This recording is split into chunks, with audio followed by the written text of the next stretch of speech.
हम होशिया के एक अध्याय के एक पद से 7 पद तक पढ़े थे। पिछले सप्ताह हम इस बात को देखे थे, जब विश्वास योग्यता से परमेश्वर के लोग नहीं चलते, उसके परिणाम बहुत कुछ होता है। उसमें से एक है हिंसा। हिंसा के द्वारा हमने देखे थे विभिन्न किस्म के उसके जो प्रभाव प्रकट होता है। पहले हमने इस बात को देखे थे, परमेश्वर ने जिस उद्देश्य से रचाया है, मनुष्य को रचाया हो, या अपने लोगों को इस्राएल के एक राष्ट्र के रूप में उन्हें चुनकर निर्माण किया, और वर्तमान समय में कलीसिया, ये लोग उनके किस उद्देश्य से उस स्थान पर रखा गया है, उस आशीष से भरी हुई उस स्थान पर रखा गया है, उसकी उद्देश्य के विरुद्ध में जाना शुरू कर देते। जब हिंसा प्रवेश करता है, ये उसे इस बात पर मजबूर करके इस रास्ते पर लेके जाता। और दूसरा हमने इस बात को देखे थे कि उनको जो समझ दिया गया है, वो समझ के ज्ञान या बुद्धि मंद हो जाता है। कुछ ही दिनों में परमेश्वर के दी हुई आशीष के महत्व को भूल जाते हैं, उसे समझते नहीं हैं, और उद्धार के महत्व को समझते नहीं हैं, और उनके द्वारा जीवित वचन जो उनके हाथ में दिया गया है, उसकी महत्व को भी भूल जाते हैं। उसके मूल्य क्या? क्योंकि किसी भी चीजों को सस्ता किया जाता है, उसके सच्चा मूल्य को कोई भी नहीं जानता। उधार भी है सब, मुफ्त में दिया जाता है उधार, और कितने लोग उसकी कीमत को जानते हैं या समझते हैं। विश्वासी लोग भी कभी उस कीमत को नहीं जानते या समझते नहीं, ना समझ हो जाते। और उसके बाद में वो लोग एक जंगली जानवर की तरह बन जाते हैं। मतलब जैसे जंगल में कुछ ऐसे जानवर होता है, बिना कारण से उसके रास्ते पर जाने वाले जो भी होगा या उसकी मर्जी से जो भी चीज नजर में उसको आएगा उसे मार डालता। भूख को उठाने के लिए शिकार खेलना तो सही बात है, मगर ऐसे ही इस प्रकार के गुण उन पर आ जाते, इसमें से उनकी चरित्र बदल जाता है, बिल्कुल कठोरता से और हिंसा के उस उच्चता में होकर के लोगों से व्यवहार करना शुरू करते। और भी एक बात हम अभी देखा नहीं है, उसको बाद में देखेंगे, और वो ये है कि लहू की भूखा हो जाते हैं। इसे कुछ लोग ऐसे कहते हैं कि एक नशा जैसे हो जाता है लहू को देखने से, बाहर नहीं मारना है, अब क्या करना ही है। इस प्रकार की मनुष्य के चरित्र हम सोचेंगे कि संसार में जो दंगेबाजी करते हैं, गुंडागर्दी करते हैं, वही लोग ये सब कुछ करते हैं। पर आपने परमेश्वर के वचन में इजराइल के इतिहास को जब पढ़ेंगे तो ताजुब लगेगा, परमेश्वर के लोग भी ऐसे काम कर सकते। मनुष्य की स्वभाव जो है, गिरा हुआ स्वभाव है, इसे हम हमेशा याद में रखना चाहिए। मनुष्य की इस गिरा हुआ इस स्वभाव जो है, उसे भी किसी भी काम करने में मजबूर करा दे। इस्राएल के इतिहास से इसी बात को बोलते हैं। इसलिए तो नया नियम में आप जब चिट्ठियों को पढ़ते हैं, प्रेरित लोगों ने क्या सलाह दिया विश्वासियों, ये सकारात्मक मत से बहुत कुछ सलाह दिए हैं, वो सब हम प्रचार करते हैं, बताते हैं।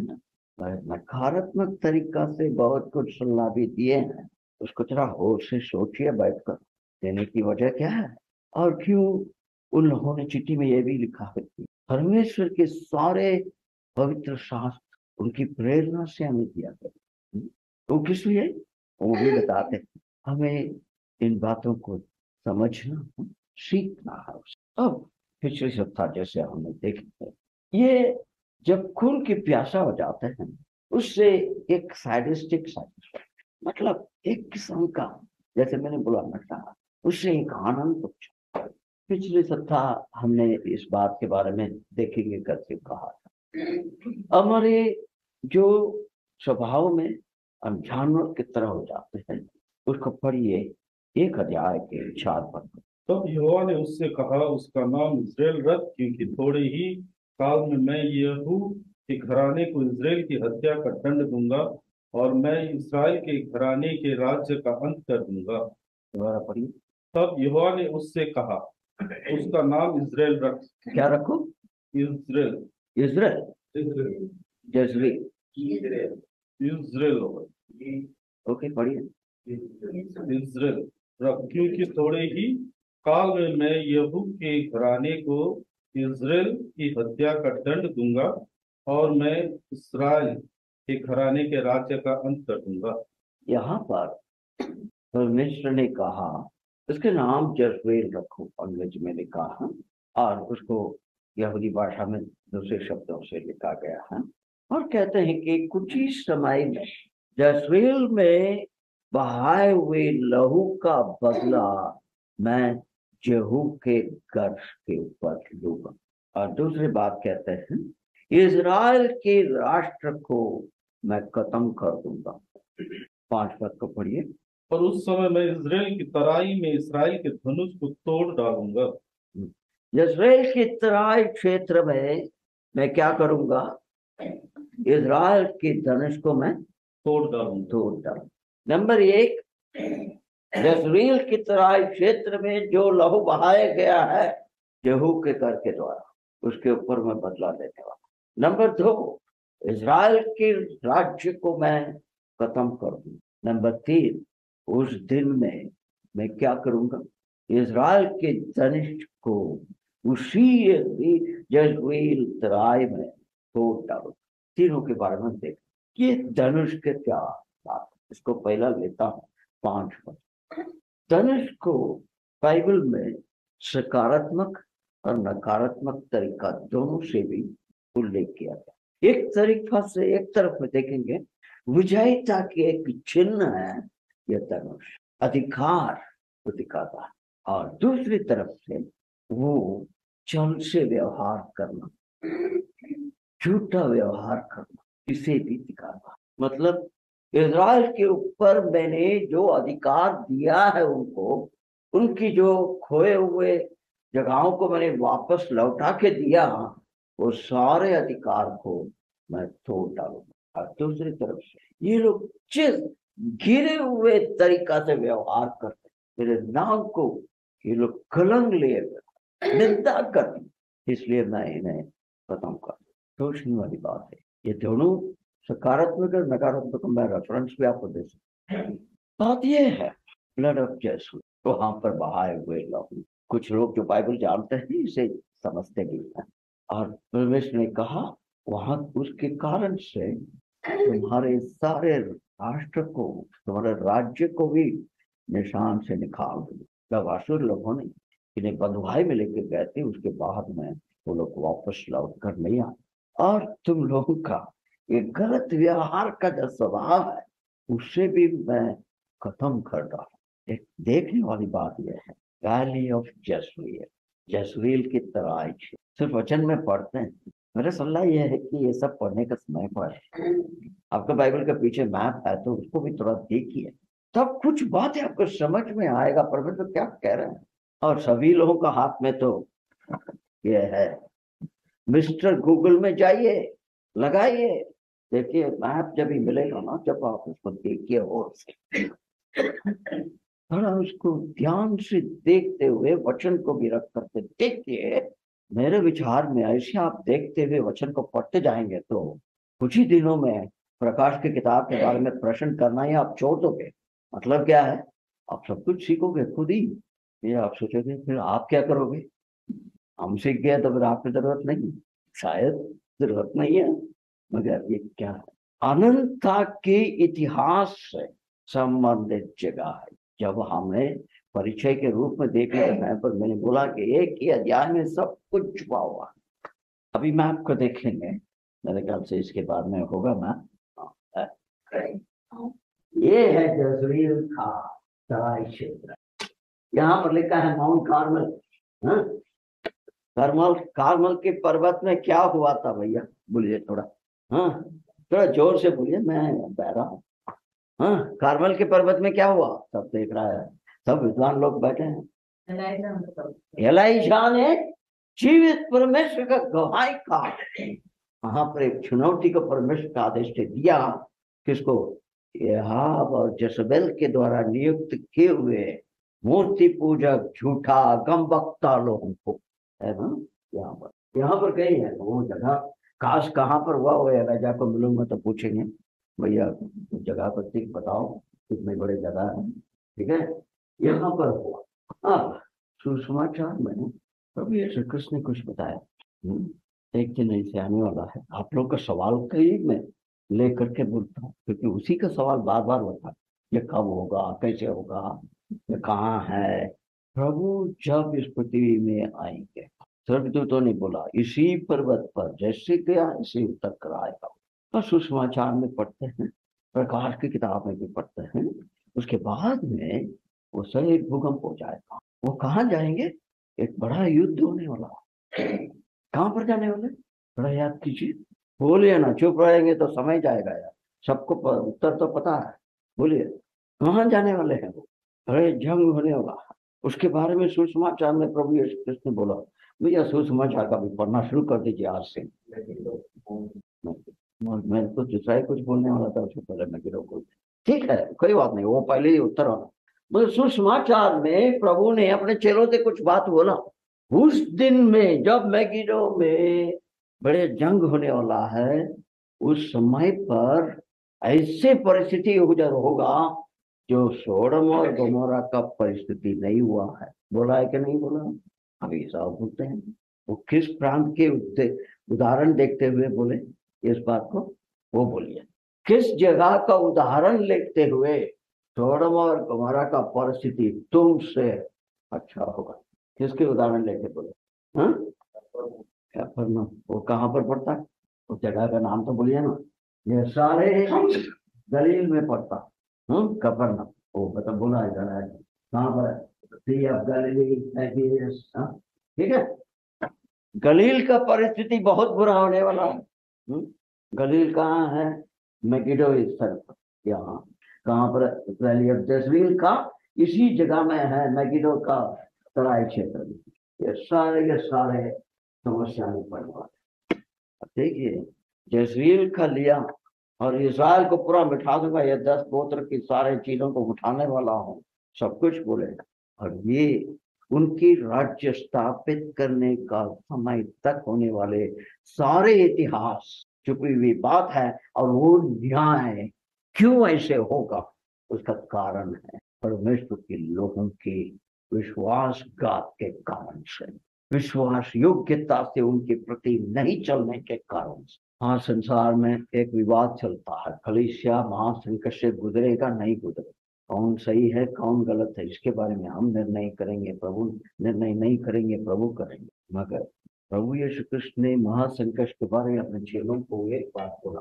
क्या बोला, याद कीजिए सुसमाचार से।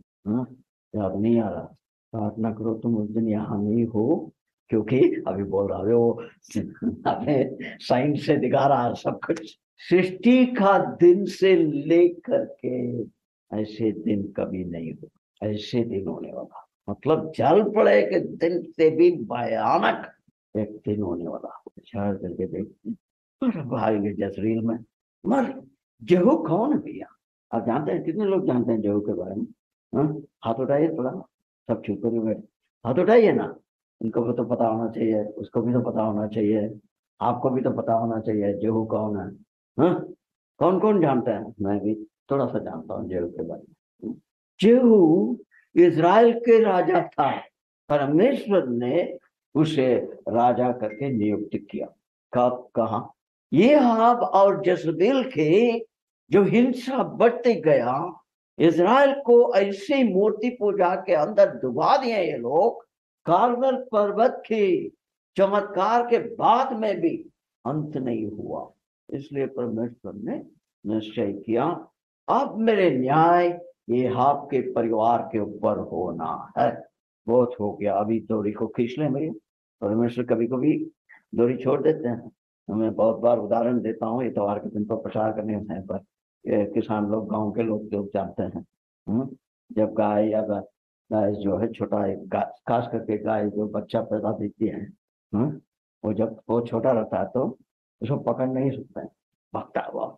इसलिए वो लोग क्या कर लेते हैं ना, डोरी बांध करके लगा देते हैं। वो भागने के टाइम पर आ गया करके गले में गिर गया मगर उसको पता नहीं है डोरी मेरा गले में। वो भागते रहता है इधर उधर। वो आराम से पकड़ के बैठा। थोड़ा समय के बाद वो भागते भागते क्या हो गया, वो रस्सी में लगाया हुआ नॉट जो है नजदीक में होकर के उसके गला में लग गया पूरा। तब वो अभी भाग नहीं सकता है, डोरी तो खींच लिया, खींचा तब गिर गया। पकड़ गई। यही हालत है उनका। अब परमेश्वर ने से क्या, जेहू को भेज के हम इन्हें खत्म कर निकालिए। उसके लिए हम जाएंगे। हाँ, उदाहरण उसका रेफरेंस चाहिए ना, जाइए दूसरा राजा 9 अध्याय के 7 से लेकर के 10 पद पढ़िए। दूसरा राजा 9 अध्याय के 7 से लेकर के 10 पद तक। तो तू अपने स्वामी अहाब के घराने को मार डालना, जिससे मुझे अपने दास भविष्यवक्ताओं के वरन अपने सब दासों के खून का जो यजेबेल ने बहाया पलटा मिले, क्योंकि अहाब का समय घराना नाश हो जाएगा। और मैं अहाब के वंश के हर एक लड़के को और इज़राइल में के क्या बंधुए क्या स्वाधीन हर एक को नाश कर डालूंगा। और मैं अहाब का घराना नबात के पुत्र यरोबाम का सा और अहिया के पुत्र बासान का सा कर दूंगा। 10 पद। और यजेबेल और यज्रेल की भूमि में कुत्ते खाएंगे और उसकी मिट्टी देने वाला कोई न होगा। तब वह द्वार खोलकर भाग गया। जेहू को बोला गया, तुम ऐसे काम करना, ये हाफ के घर के ऊपर मैं बस न्याय करने वाला हूं अभी तेरे हाथ के द्वारा। जाकर के तुम क्या करोगे, सारे ये हाफ के घर आने को खत्म कर डालोगे। क्यों? ये लोग मेरे दासों के विरुद्ध में बहुत कुछ किया है, उनकी लहू को बहाया है ये लोग, इसलिए इन्हें जिंदा रख छोड़ना गलत है। इनके सारे घरानों को खत्म कर। और इतना ही नहीं, जेसेबेल को मार डालो, उसके शरीर को नीचे गिराओ, फट जाएगा, कुत्ता करके खाएगा उसको, उसको दफनाने को भी कोई नहीं होगा। ऐसे हालात कर रहे खूब बोले। और जो उन्हें किया भी है उस काम परमेश्वर ने बोला किया। अब पढ़िए 10 अध्याय के 30 पद उसी किताब का। और यहोवा ने यहू से कहा, इसलिए कि नूह ने वह किया जो मेरी दृष्टि में ठीक है, और अहाब के घराने से मेरी इच्छा के अनुसार बर्ताव किया है। तेरे पर पोते के पुत्र तक तेरी संतान इसराइल की गद्दी पर विराजती रहेगी। यहाँ पर कुछ बातें आप लोग होश से देखना। क्या बात देखना? परमेश्वर क्या कह रहे हैं इनसे, जब उससे, क्योंकि तुमने जो कुछ भी किया है मेरे कहने से सही किया, इससे मैं खुश हूं। यहाँ पर कुछ तो नहीं लिखा है, मेरे आंखों के मेरे नजर में तुमने सही किया। और जो भी मेरे हृदय में मैंने चाहता था इस प्रकार से न्याय हो करके यहाँ पे घराने के ऊपर, तुमने उसको भी किया। इसीलिए तुम्हारे 4 पुस्ता तक इजराइल की गद्दी में बैठने के लिए दूंगा। दाऊद को जब चुना तो वादा किया, दाऊद को क्या बोला, राजगद्दी से तेरा घराने का क्या नहीं हटेगा, सैप्टर। बोला है कि नहीं बोला? ये आप लोग थोड़ा हाँ तो बोलेंगे तो मुझे समझ में आएगा मैं सही बोल रहा हूँ गलत बोल रहा हूँ, क्योंकि मैं रेफरेंस में बहुत कमजोर हूँ। मगर यहाँ पर क्यों 4 पुस्ता तो बोला? कभी सोचे ये प्रभु की इच्छा को किया ना, प्रभु ने उसी को न्याय के लिए खड़ा किया ना। अब प्रभु खुद कह रहे हैं कि तुमने मेरे नजर में मेरे हृदय में मैंने जो जिस प्रकार से न्याय हो करके मैंने विचार किया तुमने किया, मगर उसके लिए क्या सिर्फ 4 पुस्ता है? मैंने प्रभु के लिए बहुत कुछ मेहनत किया है, भूखा रहा, प्यासा रहा, चल के गया, रात की नींद हराई, विश्वास योग्यता से सेवकाई किया, प्रभु ने आशीष कुछ ही दिन में बंद कर दिए। ये कलीसिया कितना कष्ट उठाया है सुसमाचार के लिए, अब क्या हो गया? वो परमेश्वर धर्मी भी है, न्याय भी है, वो कभी गलत नहीं करता। ये आपके ऊपर राज करना न्याय करना था, किया। जेहू को उसके लिए प्रयोग करना था, किया। मगर जेहू का जीवन में एक बड़ी समस्या आ गई। वो समस्या क्या है? सॉरी, हिंसा। हम अभी क्या बोले? हिंसा जब बढ़ते जाता है, परमेश्वर के वचन की कीमत और उसके मूल्य था को भूल जाते हैं। हमें क्या बना देता है? जंगली जानवर की तरह खून का प्यासा बना देता है। वही समस्या जो के जीवन में आई। इसीलिए परमेश्वर ने उसको सिर्फ 4 पुस्तक, बस 4 पुस्तक ही, बस से अधिक तुम लोगों का घराने राज नहीं कर सकता। ये भी हमें सोचना। सवाल जब उठता ना हृदय में, ऐसे क्यों हो गया, ऐसे क्यों हो गया, ऐसे क्यों नहीं हो रहा, ये भी समझना।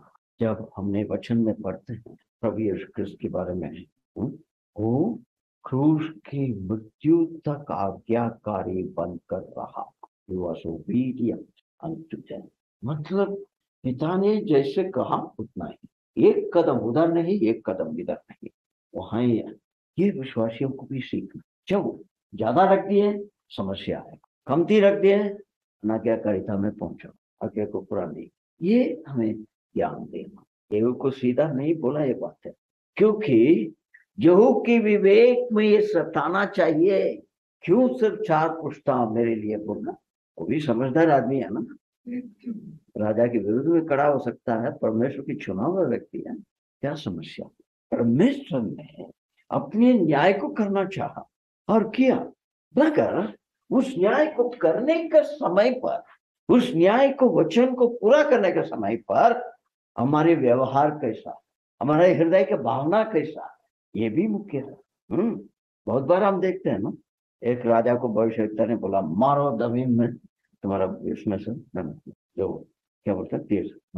फिर उसने आधा में छोड़ दिया, तो बोला तुमने क्यों छोड़ा? मारो, बोला था मारो। मूसा को क्या बोला, तुम बात करो करके बोलता, तो तुम जाकर के उसको मारो। पता, इसको बहुत गौर से वचन को देखना चाहिए, अपनी मर्जी से अर्थ को नहीं निकालना चाहिए। गड़बड़ हो सकता है, क्योंकि हम इतना समझदार नहीं। इसी ध्यान में रखिए, परमेश्वर के न्याय के बारे में हम पढ़े थे, मगर ये 9 अध्याय 7 से 10 पद तक जो पढ़े थे, और दूसरी राजा के 10 अध्याय के 30 पद में जो पढ़े थे, इसके बीच में कुछ छुपी हुई है। वहां है गड़बड़। जो उसको कहा नहीं गया वो कार्य को उसने किया। वो क्या? निकालिए दूसरे राजा के किताब 9 अध्याय के 27 पद। ये देखकर यहूदा का राजा अहज्याह बारी के भवन के मार्ग से भाग चला, और यहू ने उसका पीछा करके कहा, उसे भी रथ ही पर मारो। तो वो भी यबलाम के पास ही गुर की चढ़ाई पर मारा गया, और मगिद्दो तक भाग कर मर गया। अभी मैप, मैगिडो, जजरील, कार्नल सब मिल रहा है ना। ऐसे ही वचन में पढ़ने से और ये सब चीजों को ध्यान में रख करके जोड़ने से कितने बड़े छवि में मिल रहा। उसके जो काम नहीं करना था वो किया। वो क्या काम है? परमेश्वर ने इसको बोला यहोवा का घराने को न्याय करो। बोला कि नहीं बोला? पर उसने क्या किया? यहोवा के घर में तो न्याय तो किया, मर क्या किया? पढ़िए, अभी पढ़े थे ना आपने, पढ़िए। यह देखकर यहूदा का राजा अहज्याह की बारी के भवन के मार्ग से भाग चला, और यहू ने उसका पीछा करके कहा, उसे भी रथ ही पर मारो। तो वह भी यबलाम के पास ही दूर की चढ़ाई पर मारा गया, और मगिद्दो तक भाग कर मर गया। को बोला तब यहूदा का राजा को कुछ करो, कुछ नहीं बोला। और क्यों मारा उसको? उसको मारने की क्या जरूरत पड़ी? यह का घर ने गलती किया, उसके ऊपर न्याय करने के लिए परमेश्वर ने उसको ताकत दिया, और उस ताकत को उसने क्या किया? दुरुपयोग किया, और उसको पीछा दौड़ दौड़ करके उसको मार कर, और वो कहाँ जाकर के मरा? मेगिडो में जाकर, अनवारंटेड एक्ट। अब देखिए, प्रभु यीशु कृष्ण जब आएंगे इजराइल को बचाने के लिए, तब उसी मेगिडो में वो जाकर के क्या उनको लड़ने वाला है? पर वहां पर सत्यता और न्याय का स्थापना होगा। वहां पर जिसको वो खत्म करेंगे, न्याय करेंगे, वो सही न्याय होगा। क्योंकि उस जमाने में आने वाले लोग इजराइल को खत्म करने के लिए आएंगे, सिर्फ क्रिस्त विरोधी के विरुद्ध में जंग लड़ने के लिए नहीं। ये शैतान का बड़े वहां पर योजना है पीछे, और प्रभु जानते हैं। इसने जो कहा नहीं गया उस काम को किया। और आगे जाएंगे। हमने ये बातें बताए थे कि आप बिल्कुल क्रूएल और वायलेंट हो जाते हैं, और जो आपको बोला नहीं गया है उसको आप करोगे करके। अब पढ़िए, यहाँ पर मैंने 2 रेफरेंस आपको दिया है। सबसे पहला दूसरा राजा 10 अध्याय के 7 और 8 पद को पढ़िए। यह पत्र उसके हाथ लगते ही उन्होंने उन 70 राजपुत्रों को पकड़कर मार डाला और उनके सिर टोकरियों में रख कर इज़राइल को उसके पास भेज दिया। और एक दूत ने उसके पास जाकर बता दिया कि राजाओं के सिर आ गए हैं। तब उसने कहा, उन्हें फाटक में दो, ढेर करके बिहान तक रखो। इसने संदेश भेजा, यह आपको संतान को भी मत छोड़ो, मार डाले। ये जजरील में है, वो लोग दूसरी जगह में, उसको मारने के लिए बोला, मार डाले। इनके 6 पत्र मिलने से सब कुछ की, और उसके प्रमाण के रूप में उनके गर्दन को काट के भेज दिया। पर उसने क्या बोला, इसको तुम क्या करना, फाटक में, फाटक में क्या करोगे, फाटक में 2 ढेर करके बिहान तक रखो। ऐसे जैसे सब्जी का मंडी में सब्जी को ऐसे रखते हैं ना, ब्लड थर्स्टी, एक जो आनंद मिलता है, दिन भर रखो, दूसरे दिन की उजाला होने का समय तक रखो, रहने दो। अब देखिए दूसरे चीज, थोड़ा सा मेरा रेफरेंस में यादगार में थोड़ा सा, कौन सी राजा है जिसको गर्दन भी नहीं मिला? कौन सी राजा? हाँ, किसका गर्दन भी नहीं मिला, उठा करके लेके चले गए थे साल। मगर साल भी तो गलती किया ना, न्याय का भागीदार तो बनना पड़ा, परमेश्वर जी न्याय तो आ गया, ठीक है। मगर लोगों ने क्या किया, तो शरीर को ले आकर के तुरंत उसको दफना है। अरे जिस राजगद्दी में बैठने का अधिकार जो तुमने परमेश्वर ने दिया है, उस राजघराने के बच्चों को तुमने मारने के बाद, इन बच्चों में मासूम भी तो हुए होंगे, सभी बड़े बड़े हैं, सभी 30-40 का तो ऐसे तो नहीं बोल सकते हैं, जो भी है। मगर उनको तुम्हें प्रमाण मिल गया, उन लोगों को मार दिया कर, है काम खत्म। उस गर्दनों को, मुंडा, वो जो मुंडे को क्यों रखने का था वहां पर, वो करके बोलने का था, दफना दो यार, उसको खत्म करो, हो गया काम। ये है सैडिस्टिक सैटिस्फाई, ब्लडथर्स्टी। नंबर 1, जो काम नहीं बोला गया उसको किया।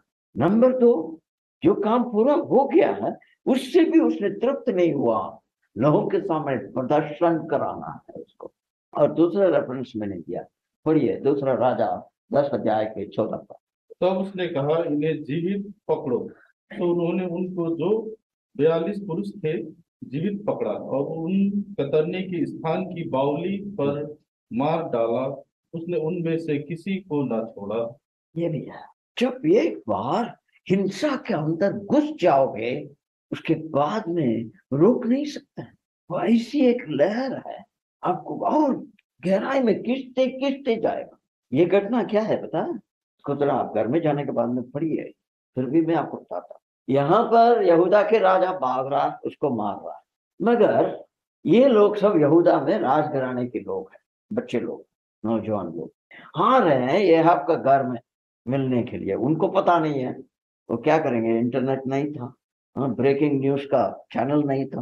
वो लोग आ रहा रास्ते में, जब इनको पता हो गया, क्या बोला, उनको भी पकड़ो मारो, मार दिया हर एक को। क्या है कि एक को भी जिंदा मत छोड़ो। इस प्रकार की एक भावना हृदय में आ जाता। कलीसिया में भी ऐसी होता, एक के ऊपर न्याय करना था, मगर उसका जोश को हम दूसरों के ऊपर भी दिखाते। बहुत सारी गलतियां होता है।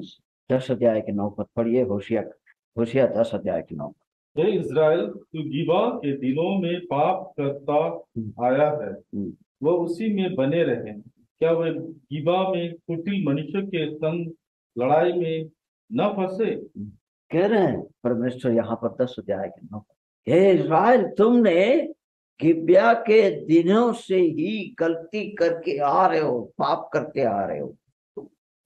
वहां पर क्या परिणाम हुआ तुझे याद नहीं है, फिर भी तुमने नहीं रोका। ये जो क्यों मैंने ये बातें निकाला यहाँ पर आपको, ये पद से उसको जोड़ के देखिए, ये सब वही है। कभी सीखते नहीं है, समझदार नहीं है, याद कमजोर हो गए पुरानी बातें। परमेश्वर इस्राएल के ऊपर इतने कठोर रीति से व्यवहार करने का तरीका कारण यही है कि ये लोग परमेश्वर के विरुद्ध में इतनी दूर तक चले गए, दुष्टता से, हिंसा से और खून के प्यासा होकर के चलने लगे। अब हम यहाँ पर गिबिया के समय से, उन दिनों से, ये गिबिया के दिनों क्या है, वहां पर क्या हुआ, अगले तो एक व्यक्ति प्रार्थना करें।